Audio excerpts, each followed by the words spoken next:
Welcome to Rick Snider's Washington on YouTube, where you get the whole story. So please like, share, subscribe, comment, even hit the thanks button. I think this story is much ado about nothing, but it certainly has made everybody talk about it.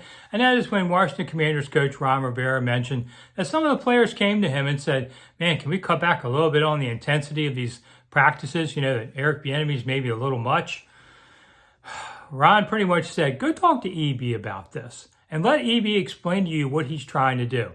If they don't want to go to EB, I can tell you what he's trying to do. He's trying to kick this team in the butt and get them to the playoffs. And players, what have you done that made you say, well, we should do a break? I've seen a lot of players goof off. And you know what they all have in common? They play on losing teams. This guy's saying, you're here, you're getting paid, let's go to war. I have zero problems with this. Now, I created a little maelstrom last week when I said I wish that EB wouldn't drop the F-bomb in front of kids at practice.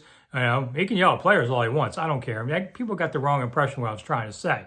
I was basically, can we not be profane in front of kids? But, you know, and people say, oh, it's okay. Kids can hear it. Well, when your kid grows up and he tells you to F off, are you going to be okay with that? I don't think so.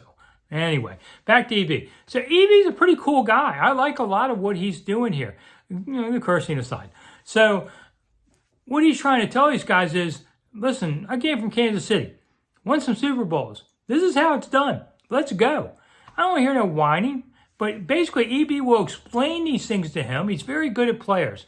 And what he tries to tell players is, listen, man, I'm your biggest supporter, and I am pushing you as hard as I can to get the most success out of you so that you'll succeed. I'm your biggest supporter. I once had an editor at a newspaper I worked for really hard on me, but he pushed me to be better, and I appreciated him very much afterwards. And that's what these players need to do with EB. They need to say, this guy's going to make me better. Let's go. That's how winning is made. I'm Rick Snider. Thanks for coming. See you soon.